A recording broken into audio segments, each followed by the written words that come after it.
wave. Happy December. Yeah, some of you are like, no. Some of you, that was a good theater moment right there for the movies.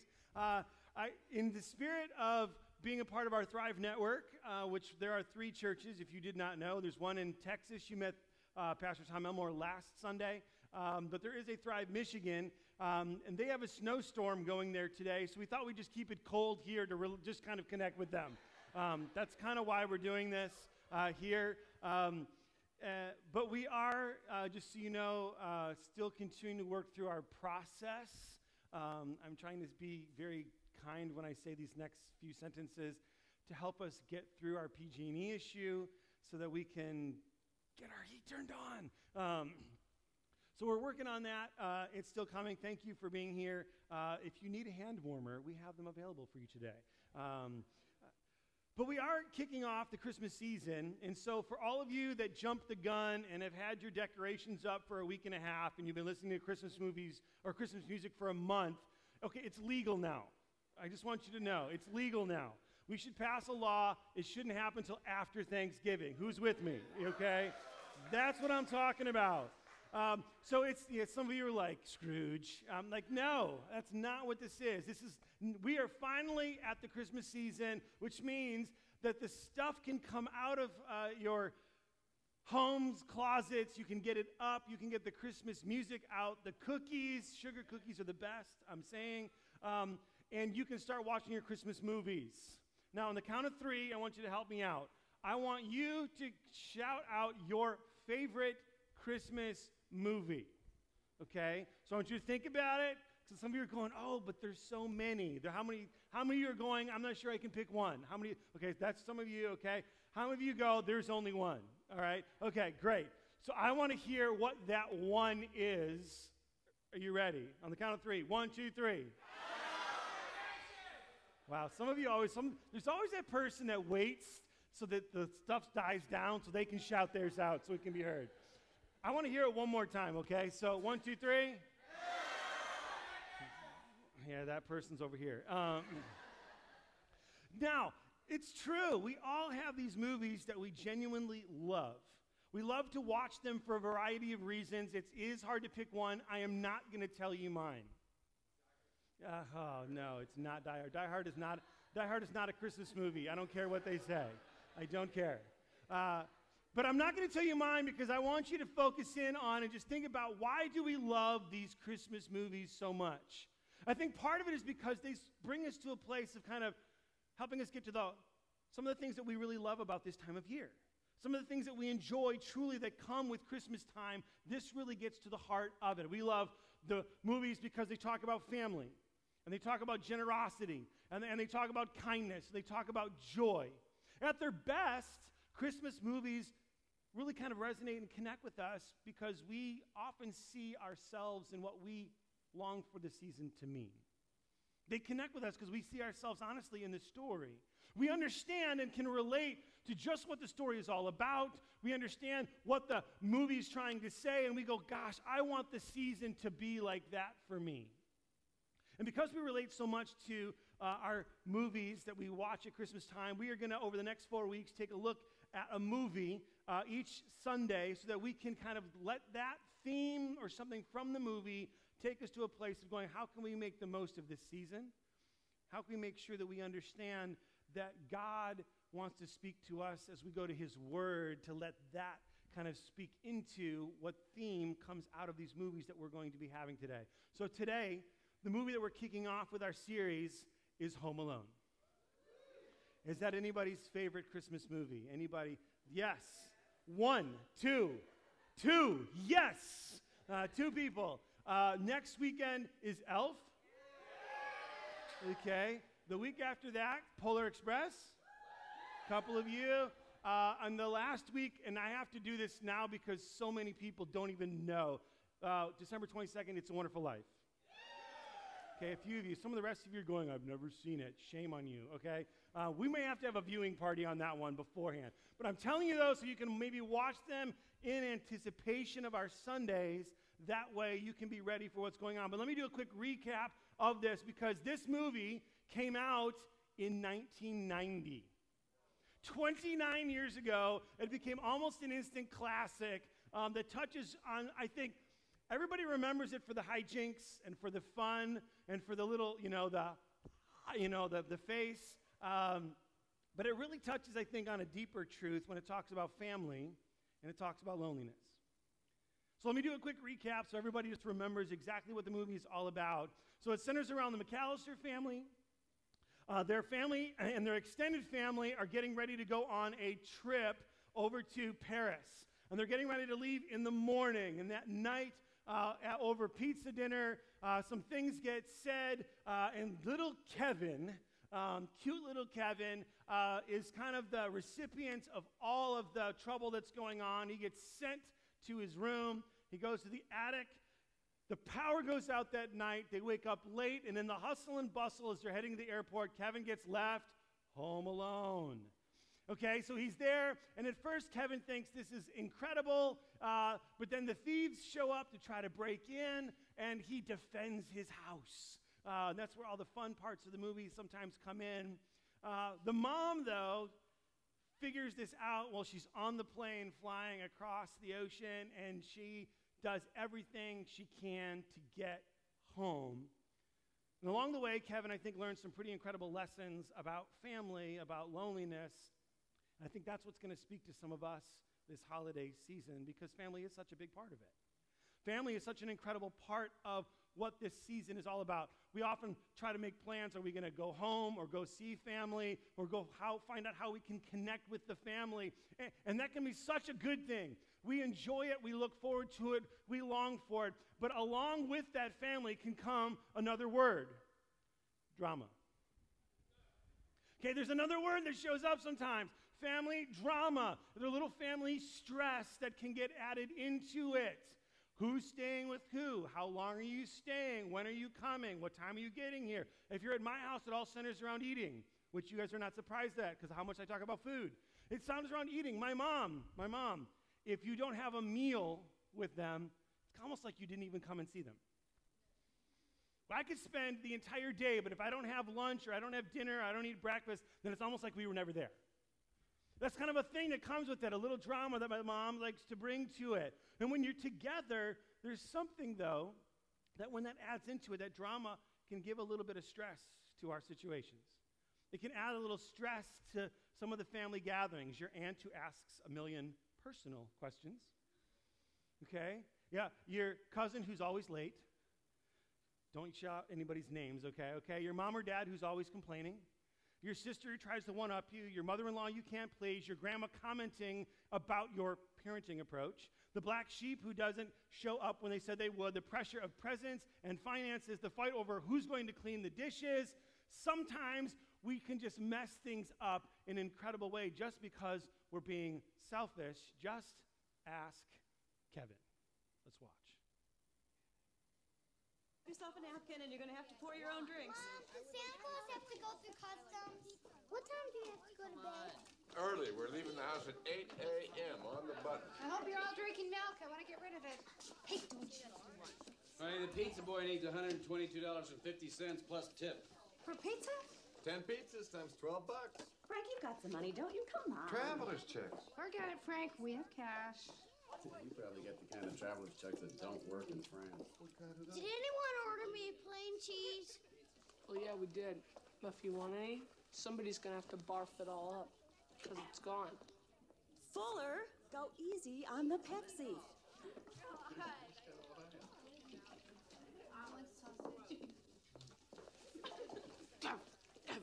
Get a plate.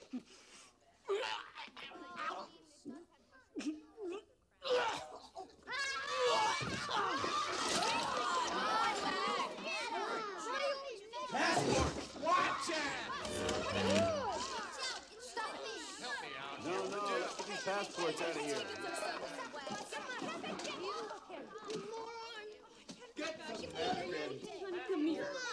You all right? What is the matter with you?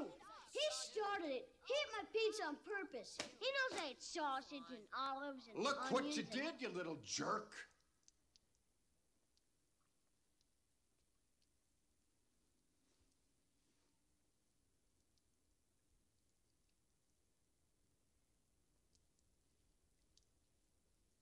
Kevin, get upstairs right now.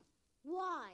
Kevin, you're such a disease. Shut up. Kevin, upstairs. Say goodnight, Kevin. Good night, Kevin. I love that last line. It's interesting, family drama. It shows up in the most unlikely of ways and unlikely of places at times. And in this one, he is the recipient of kind of everything that's been going on. Now, if you watch this, there's a little bit that he has definitely been contributing to what led up to that moment. And so that drama comes, and you might go, wait a minute, gosh, that sounds and looks sometimes like a little bit too close to what my family gatherings can look like around the holidays. No, that's one kind of family drama that you experience.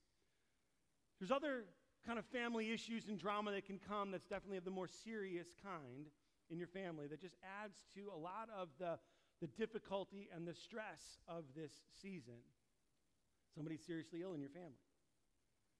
You're having some difficulty in a profound way in your marriage.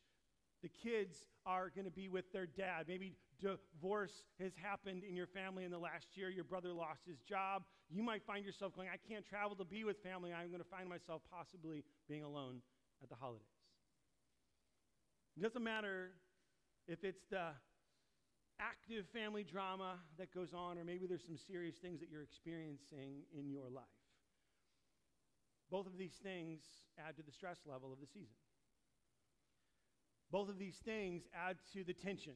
They can add to the heartache. They can add to the cries for, I pray that this season has something of meaning and of value that works out. You may have not thought about this before, but the very first Christmas, way back when Jesus was born, had family drama that was a part of it. Now, we don't like to think of it that way. We love to set up our little nativity scenes, and it just looks perfect in terms of there's Mary and Joseph and baby Jesus, and there's shepherds, there's wise men. They're in this really nice stable. It's really warm. It's not. It was kind of cold like this. And all of these things look really beautiful in terms of what's going on, and that's how we see it. And yet the drama that they were experiencing was definitely at a fever pitch. It was at the most extreme. We don't always see it that way. Honestly, it's one of the biggest reasons why Jesus came, to make things relationally right again. Jesus had to come to make things relationally right between humanity and God. He had to be here for that. But in the process, he knew that it would also impact the relationships between one another of the people, especially those in our families. So I want to jump into the Christmas story and take a look at that family drama, that experience, and go, how can we navigate some of that in our own lives? And how can God give us a different approach so that we aren't adding to it, we're not ignoring it, but there's a different approach that God may be saying, I want you to use as you go into this Christmas season to make the most of what it possibly can be. So Thrive, let us grab our Bibles. We're going to go to the book of Matthew. Matthew chapter 1, verses 18 and 19 is where we're going to kick things off today. And we're going to kind of walk our way through this story together. And this is what it says. This is how Jesus, the Messiah, was born. His mother Mary was engaged to be married to Joseph, but before the marriage took place, while she was still a virgin, she became pregnant through the power of the Holy Spirit. Joseph, to whom she was engaged, was a righteous man and did not want to disgrace her publicly, so he decided to break the engagement quietly. This passage kind of sets the stage, kind of begins the process of us looking at this birth of Jesus. And it specifically kind of zeroes in on these first couple of verses on Joseph, who would become Jesus' earthly father. And after the whole night, there's Mary, there's Joseph. The drama hits immediately in terms of the Christmas story. It shows up. And like this story is here, the drama that Joseph encountered was not of his own making in this particular instance. It had nothing really to do with him, and yet he found himself in the middle of it. Have you ever been there with drama with your family? Somebody else started it, you just got wrapped up into it. And yet how we respond to it and navigate it, sometimes we can then contribute to elevating or escalating the drama in our families. But the truth is, even if it's not your fault, that still doesn't mean it's not messy at times. So there's this beautiful picture of Joseph and Mary, and they're engaged. Isn't that great? It starts off with such hope and optimism, and it starts off with just such, wow, this is going to be a great story. let me talk about what being engaged meant back then. It's a different thing than we need to now. Now, if you've heard this before and you've been around church, guess what? Listen anyway and be like, okay, God, what do you want to speak to me through this passage, through this story? Maybe you haven't heard this, what engagement meant back then. It might be new to you to help give some framework to the story about why when Joseph's like, hey, let me break this engagement quietly. Has there ever been an engagement that's broken that's quiet? Not really, but this was on a whole different level. See, somebody in the first century, when they wanted to get married, two families would get together and they would come to an agreement. Now, setting that aside for a moment, going, that's not right, and the woman should be able to marry who she loves. Like, forget all that stuff, okay?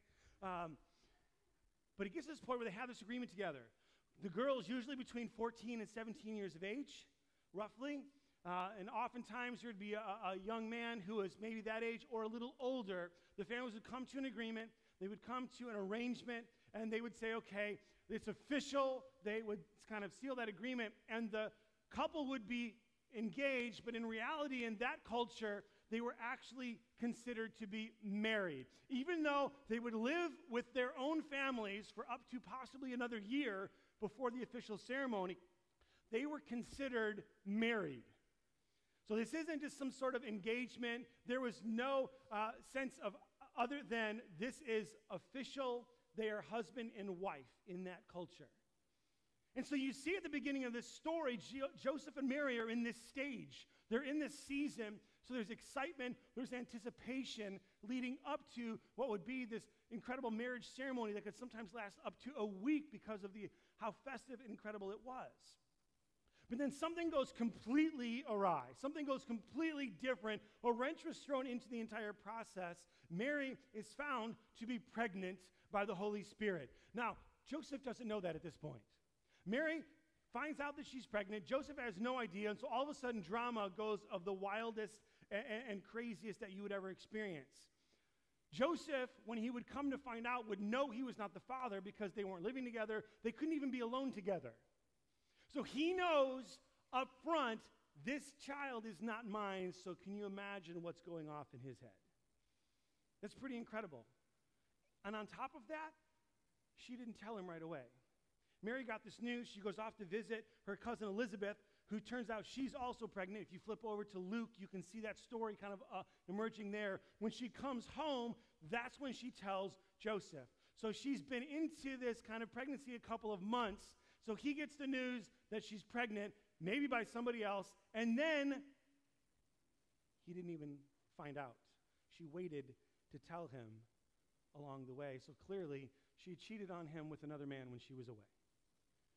I mean, can you imagine what was going on inside of Joseph's mind at this point? The emotions that are just churning and are moving incredibly. I mean, you're excited, you're counting down, the bombshell is dropped, and all of a sudden you're trying to figure this out. Drama to the nth degree. Now, the impact on this is profound, and we need to recognize this because this sometimes affects us in its own way. But for Joseph, this would scar his family name.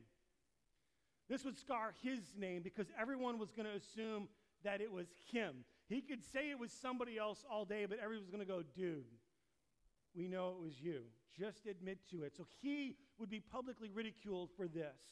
Her reputation would be non-existent when this came out. The penalty, honestly, for the choice of this is that she could actually be put to death by stoning. Now, that sounds completely atrocious to us, but that was Jewish culture and custom. It was normative in the day. And so Joseph has a choice. He has a choice to make in the process, and he chooses to divorce her, move on from her quietly. Says something pretty incredible about him. In the midst of the greatest chaos, his choice should speak to us in terms of how we should respond to some things sometimes. See, family can be messy. It can. It's just a fact of the reality that when sin enters the world, it enters our families, it enters us, and there's just difficulty when you get all these people in a room together with different ideas and perspectives and thoughts and maturity levels, then all of a sudden something is going to bump up against something else and drama is going to come and there's going to be some mess along the way. And holidays just have the beauty of bringing out some of the best in us and the worst. Why? Because family knows us the most. They know how to get under our skin the most. And quite honestly, we're stuck with them. We can't move on from them. I mean, they're our family. But family drama, it really becomes such an issue because of how it makes us feel and then what it draws out in us. You ever think about that? Nobody likes to feel like belittled or insecure or to feel hurt or beat up or jealous or lied to or ignored. All of those things can happen sometimes during the holidays, or it could happen throughout the year in our family. Nobody likes to feel that way. Joseph clearly felt that very same thing. I absolutely guarantee it. I mean, we don't like to feel defensive. We don't want to be argumentative. And yet somehow we're driven to those very feelings because of the situations that happen sometimes. And when we're thrown into those situations, you know what's even harder? Sometimes the things that come out of us in response to it. I'll never forget a number of years ago, Sally and I were trying to think through the whole what do you get for your family thing in terms of the gifts. And, it gets hard when you're talking about, siblings and nieces and nephews, and it was my family, so we're talking about my parents, and so we had this great idea, which means it was Sally's idea, let's all go see a show. This is back, we were going to be traveling back to the Chicago area, and let's go see a show. So this incredible show, especially because for my mom. My mom absolutely loves musicals and arts. She was a phenomenal dancer growing up. I get all of my musical and arts background come from my mom. My dad will claim otherwise, but he's 100% wrong. It's all from my mom. So we wanted to do something, and there's this great show that was happening. I don't know, you maybe have had a chance to see it, but it was the Rockettes Christmas Music Spectacular. Phenomenal. If you ever get a chance to see it, highly recommend it. So we're getting ready to try to go, and we're like, hey, let's do this. Let's get tickets for her. We'll let all the family kind of just help one another. We'll put all of our kind of gift money towards that. We'll go do an event together. So we get ready to do this. We start pitching it. My sister's in. She's great. Everything's going good until my dad finds out about it. Now, my dad's a little old school on some of these things, and he's like, I don't want to go see a bunch of people jumping around.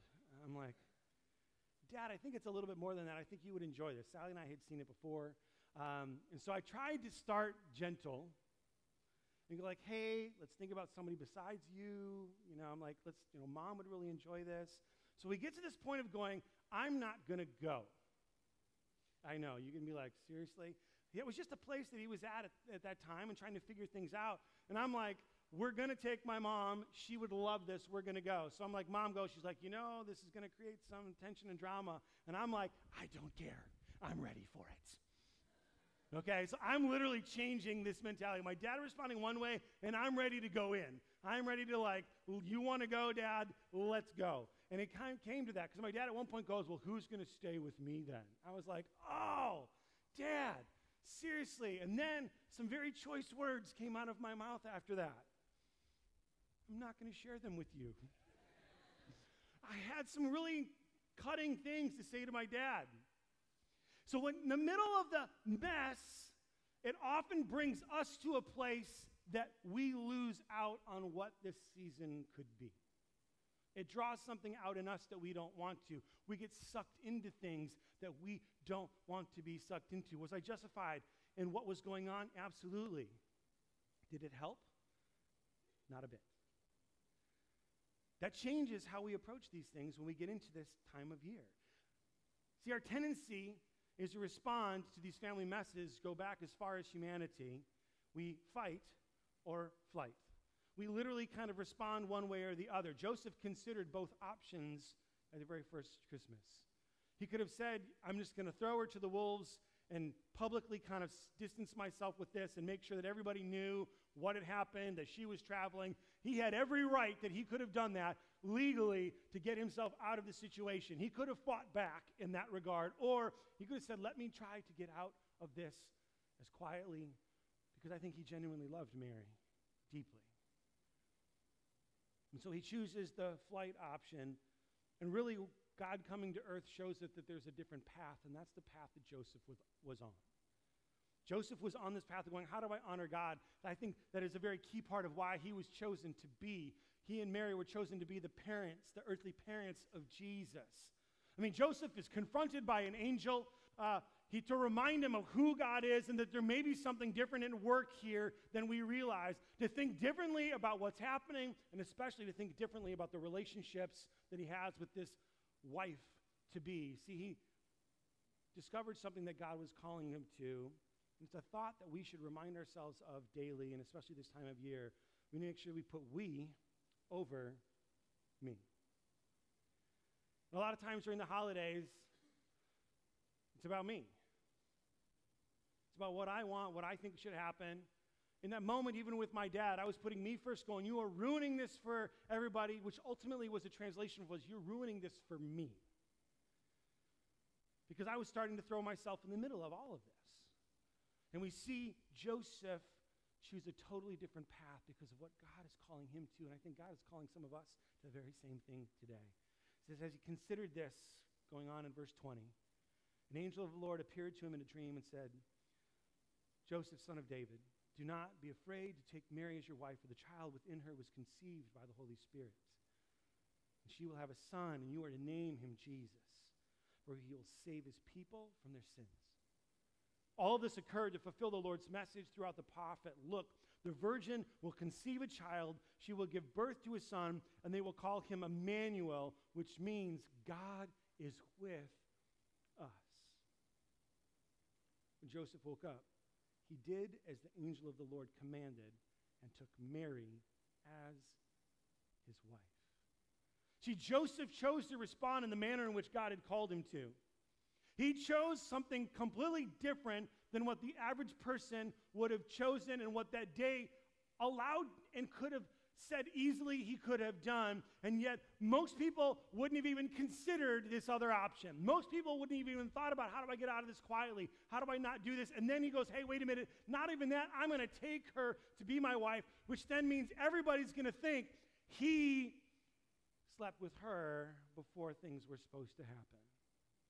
He was going to take on and said his reputation didn't matter, what people's perception of him didn't matter. I'm making sure, God, that I'm going to put we, which means I'm going to put you first, I'm going to put Mary first, I'm going to put this baby first over what everyone's going to see about me. That is the choice that he chose. And yet all too often, our choice, we choose to be prideful, and we think going it alone is okay.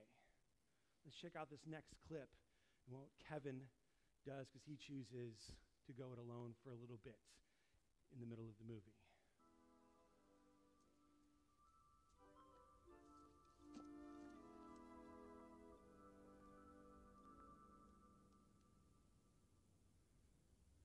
I made my family disappear.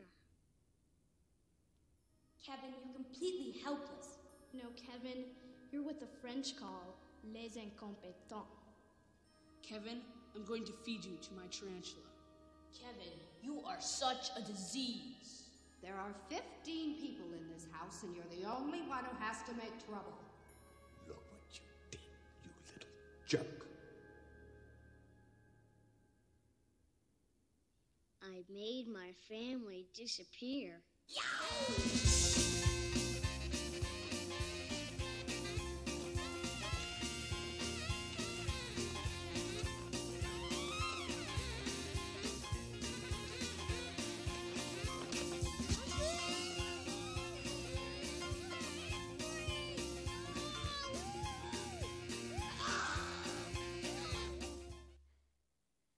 Isn't that how we react sometimes?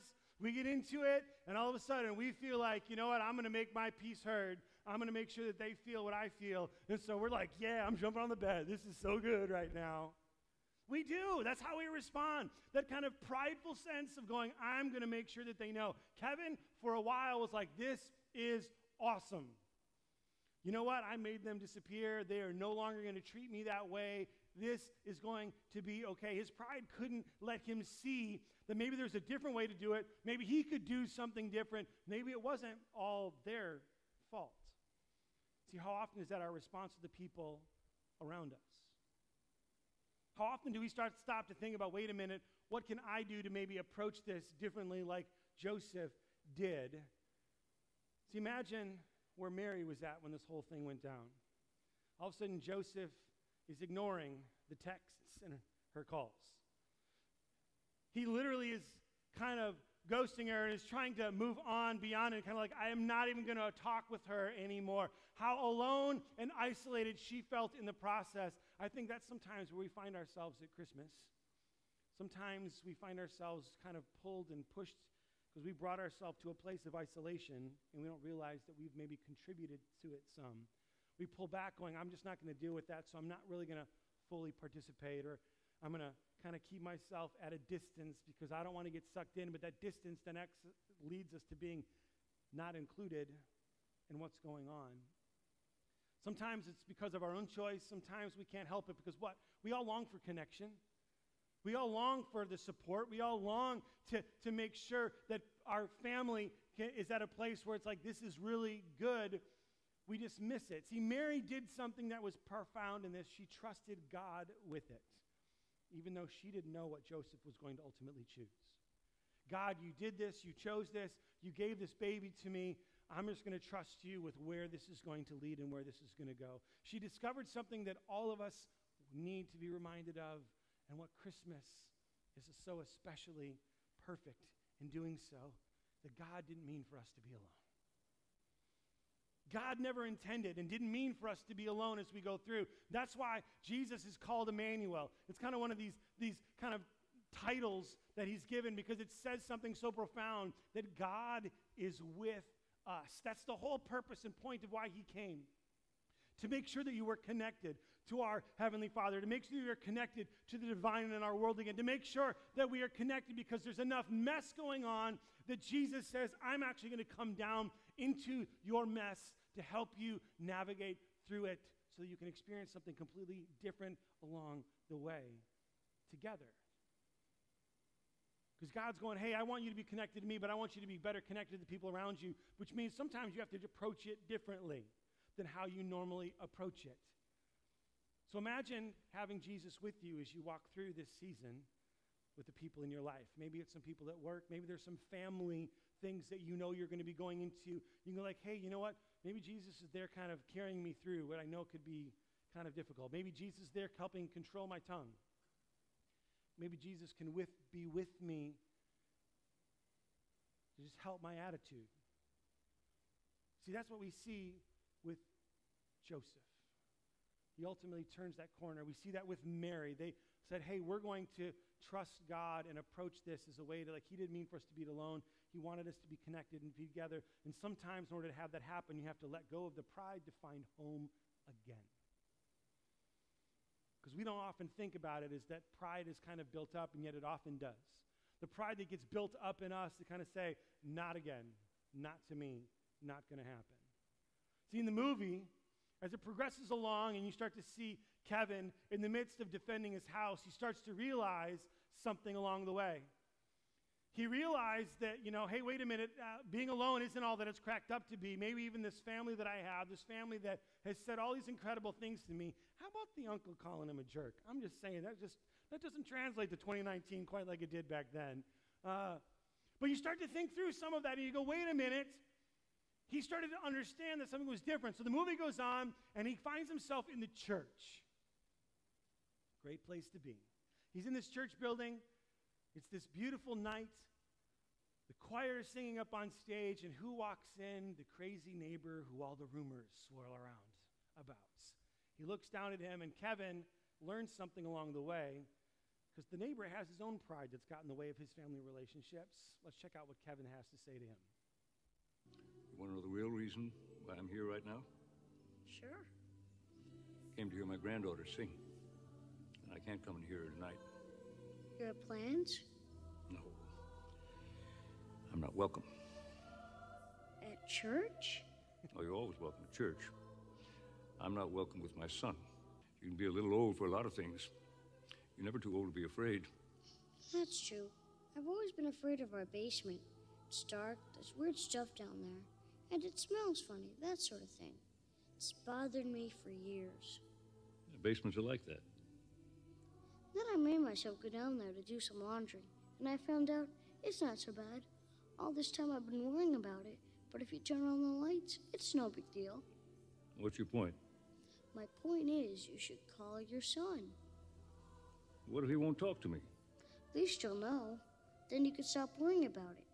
and he won't have to be afraid anymore. I don't care how mad I was, I'd talk to my dad, especially around the holidays. I don't know. Just give it a shot for your granddaughter anyway. I'm sure she misses you and the presents. Some pretty incredible wisdom all of a sudden, because he discovered this through his own journey of being alone. Wait a minute, having family around is something that's important. And he just says something very simple. Why don't you just call him? Years had gone on with this kind of gap between a father and his son.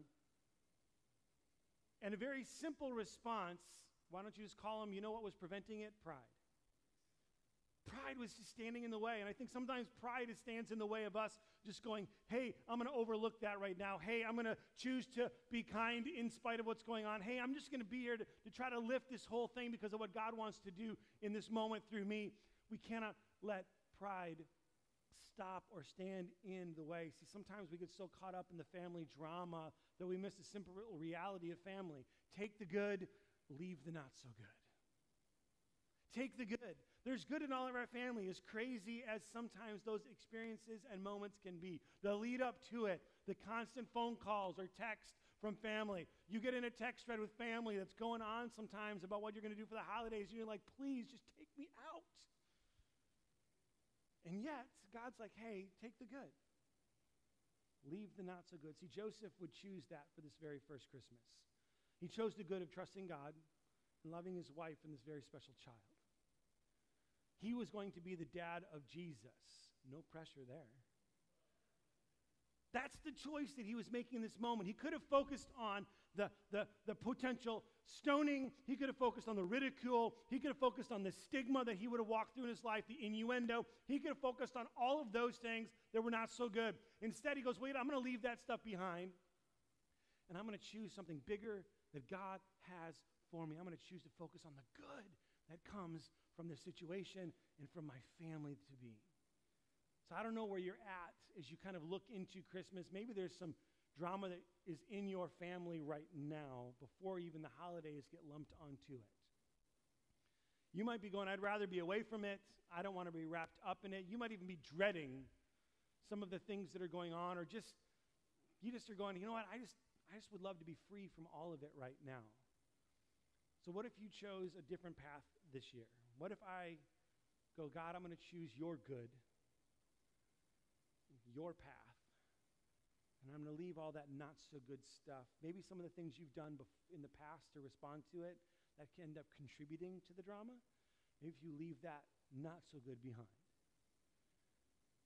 Because isn't that what Jesus ultimately does for us?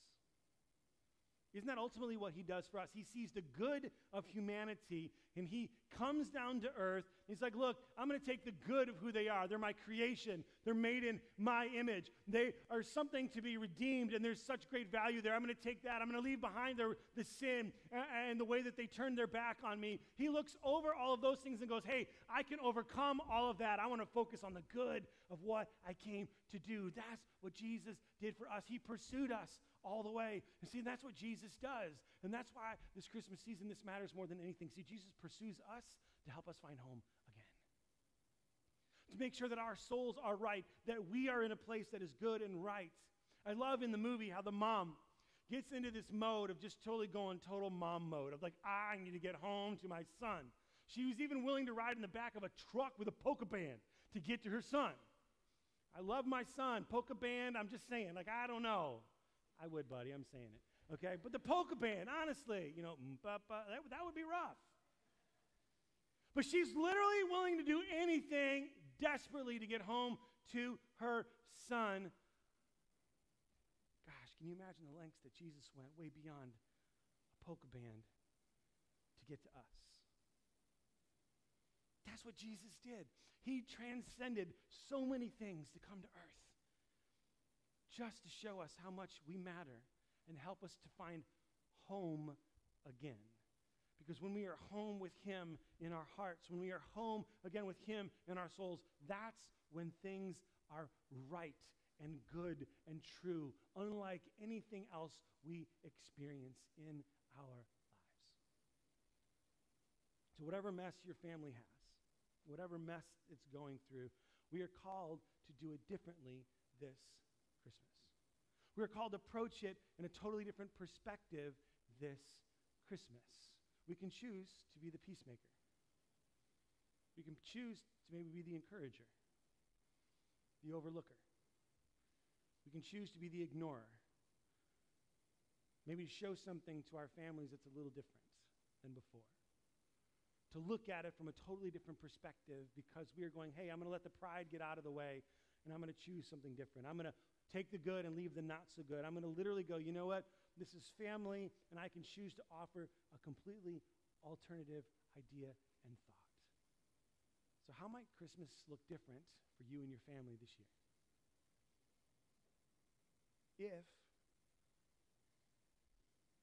we approach this more like Joseph and Mary, then in the midst of all that family drama, they chose God's direction and path through the whole thing.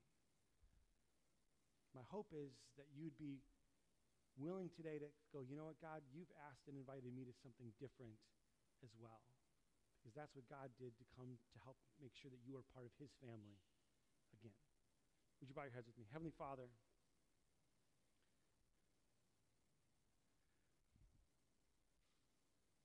in this moment, God, I know there's probably a lot of different people and places going, hey, I love my family, they're awesome. God, to people that are going, I'm struggling and I'm wondering what's going on, or how is this going to go down, or what is this going to look like, or what is this going to mean? God, it's going to be another Christmas this year. God, I just pray that you would guide us and direct us to help us to make some different choices when it comes to Christmas.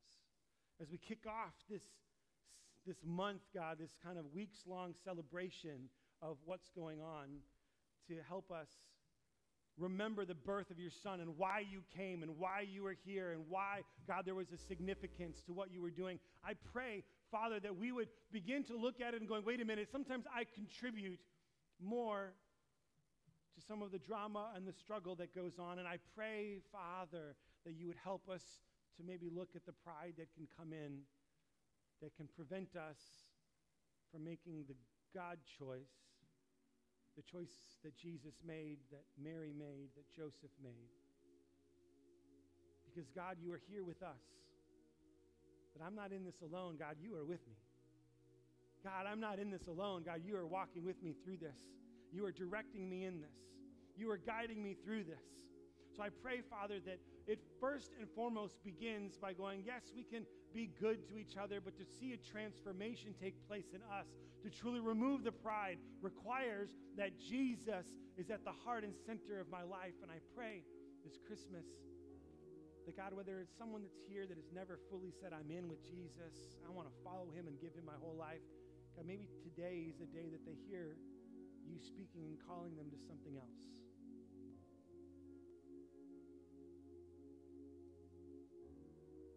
God, maybe the person's going, hey, I know the Christmas story. I've heard it. I trust in Jesus. But God, sometimes we can let pride just pull us away from the path. Joseph had the incredible courage to stay on a path like no one else. I pray, God, that we would be able to let down our pride. To go, you being with us is everything.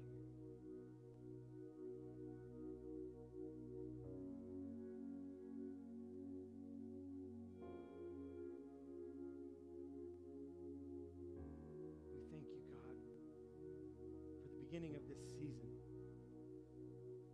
May it have greater meaning and purpose because you are with us. We give you thanks, God, in